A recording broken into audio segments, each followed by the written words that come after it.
illogical, something that is topical. Rub it on and watch it go. Make yourself unstoppable. Dreams are irresponsible, but they're always possible. If you just believe, you could be so remarkable. Thoughts in my head, a collage and they spread. I'll be great one day, going off of my meds. No, I'm not giving up, no, I'm not giving in. I will make it to the top, taking off in the wind. I gotta make it, I'm saving every day to taste it. I'm patient, but my mind, it can hardly take it. I'm chasing a dream that I've had for several ages. A vacant, modern kingdom for the taking. Now that I've been put through hell, I never got anyone's help. I had to do it all myself.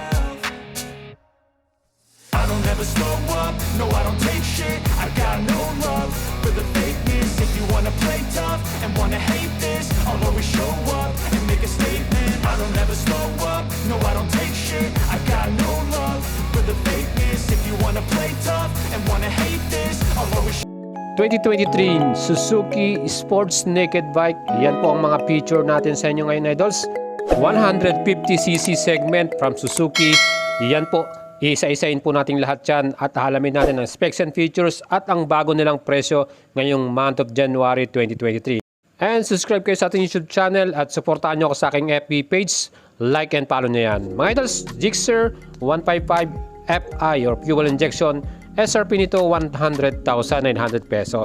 At kung gusto naman ng installment, ang ating minimum down payment 13,800 pesos. Monthly natin 12 months 9,000 plus, 18 months 7,270, 24 months 5,989, 36 months 4,834 pesos.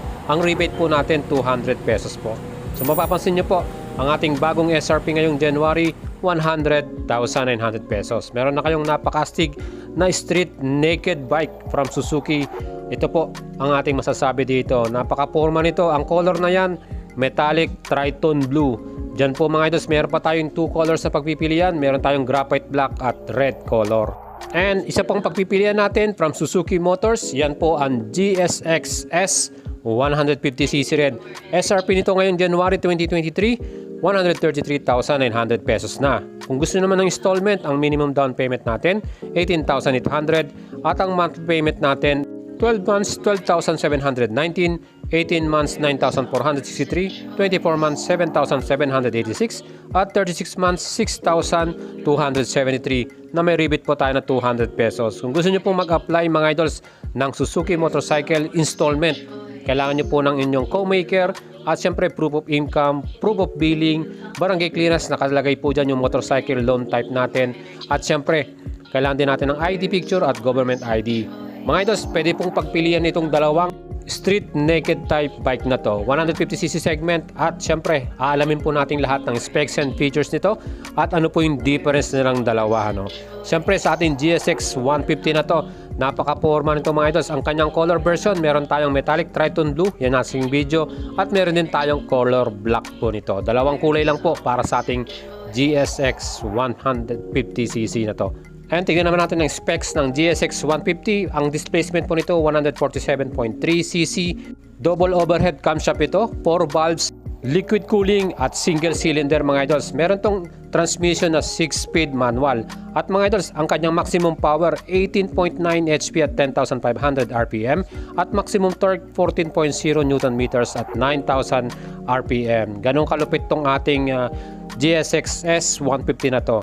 Compression ratio nito 11.5 by 1 at bore stroke 62 by 48.8. Mga idols, ang top speed po nito nasa 115 to 120 km per hour. Depende na po sa riders to. Para naman sa kanyang chassis, yung front suspension, kita nyo naka-telescopic fork po ang ating harapan na front suspension. At pagdating naman sa ating likuran na suspension, again ito po ay naka single shock or mono shock naman via swing arm. So mga idols, kung tayo may passenger or meron tayong OBR, official back ride, kung magiging komportable po yan at pwede po tayong mag-angkas dito sa ating GSX S 150 dahil meron din siyang apakan. Para naman sa ating stopping power, ang front brake ay naka-hydraulic disc brake, pedal type po ito with 2 piston caliper mga idols. Pero ito po ay hindi equipped ng ABS. So wala pong nakalagay na ABS or anti-lock braking system. Sa likod naman, naka-single piston ito, hydraulic disc brake, pedal type din. At of course, yan din po ay walang equipped na ABS. Yun po yung idols yung kulang natin dito sa GSX 150. Hopefully, magkaroon na ito ng ABS or anti-lock braking system. At pagdating naman sa ating upuan mga idols, yan po ay split type. So makikita natin ang seat height po natin, ang sukat 785mm. So para po sa ating mga idols dyan na average rider natin, 785 po ang sukat ng ating GSX 150. Para naman sa ating fuel tank, ang ating capacity dyan ay 11 liters mga idol. At ang ating fuel consumption, pwede po tayo mag-average ng 48 km per liter. Minsan po, depende na rin sa driver. Kung di tayo walwal, mas matipid pa, abot pa tayo ng 50 km per liter. Ang ating exhaust system, sporty type din to, napakaganda rin ang kanyang itsura. Of course, dahil double overhead camshaft to, maganda rin yung ating exhaust note dyan. Yung ating handlebar sa left side, andyan po yung ating busina, yung ating signal light, at yung ating high and low beam para sa ating left handlebar. Well, pagdating naman sa ating handlebar, yan po, upright position po ito, naked type. So maganda po yung ating magiging riding position, very relaxed po. Sa ating namang right handlebar, nandyan naman po yung ating electric ignition switch para sa ating engine at yung ating hazard. So meron tong hazard na equipment. Well, yung ating susian, ignition key natin, meron po siyang shutter lock para din po safe na safe ang ating motor na to. Of course, yung presyo nito malaki din, 130 plus, at kailangan po safe po yung ating motor. Well, pagdating po sa ating instrument panel mga idols, makikita natin na fully digital po ito. Ayan, i-on natin yan. At makikita nyo na meron tayong gear indicator dito, yung speedometer natin, yung clock, meron din tayo yung ating tachometer, at syempre visible po talaga kahit po may araw man yan, kitang-kita natin yung information sa ating fully digital meter panel natin. At ang ating mga ilaw dito sa ating GSX 150, ang headlight niyan ay naka-LED, ang signal light ordinary headlamp na po. Same din po ito ng ilaw natin para sa ating Gixxer 155 Fi na to. Kita nyo yung kanyang headlight, yan po ay LED rin. Ang signal light ordinary halogen bulb lang po yan. Pati po sa likuran, naka-LED rin po ang ilaw nito. At yung ating meter panel para sa ating Gixxer 150, yan po ay fully digital din. Well, pagdating naman sa ating makina, mas mataas po ang displacement nito, 154.9cc, at yan po ay single cylinder. Ang kaibahan lang po nito sa ating Gixxer 150, single overhead camshaft po ito. Hindi katulad sa GSX na double overhead camshaft. Kaya po mas malakas ang HP o horsepower ng ating GSX 150. Plus 2 valves lang po ang ating Gixxer 155 na to. Hindi gaya sa ating GSX na 4 valves po ito. Well, ang ating maximum power para sa ating Gixxer 150 ay 13.9 HP, maximum torque 14.0 Newton meters. Ang ating top speed dito, 110 to 115 km per hour, depende na po sa rider yan. At ang ating suspension sa chassis natin, front suspension naka-telescopic forks, at yung likod naman ay naka-monoshock din po. So maganda rin po tayong mag-angkas dahil monoshock din po ang ating likuran. Para naman sa ating braking system, yung front brake natin, hydraulic disc brake, round type naman po para sa ating Gixxer. Sa GSX natin, pedal type At ang ating caliper, naka-vibrate po para sa ating Gixxer 150. 2 piston po yung harapan.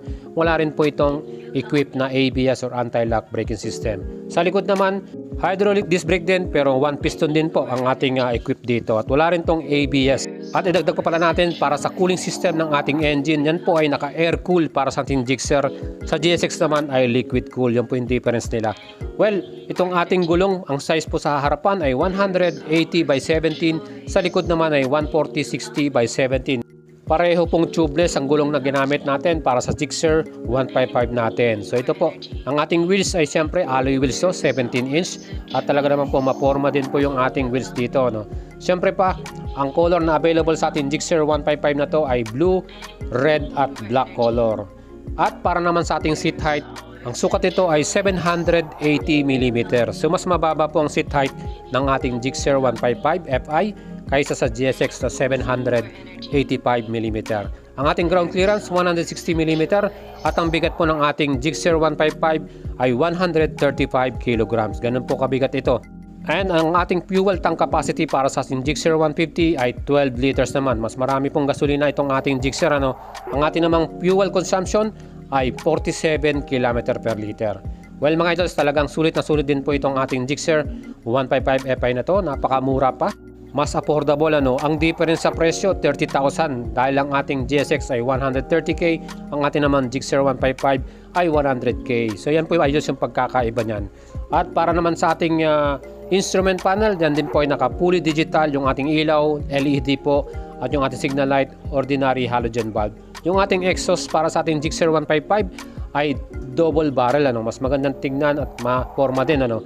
Siyempre mas maganda po ang exhaust note ng ating GSX 150 dahil naka double overhead comes up yan, mas malakas ang datingan yan. Yan po ang ating feature para sa inyo. Sana nagustuhan nyo yung ating comparison para sa Gixxer 155 Fi at GSX 150. Kung gusto nyo bumili niyan, available po yan sa mga kaibigan natin dealer. Suzuki Guanzon, Mangaldan, Pangasinan. Meron po silang mga units dyan. Sa Suzuki Roosevelt, Quezon City, Suzuki Taytay, Rizal. Again, pwede kayo mag-PM sa ating FB page. And syempre, subscribe kayo sa ating channel at supportahan nyo ako sa ating FB page. Like and follow nyo yan. Ride safe po.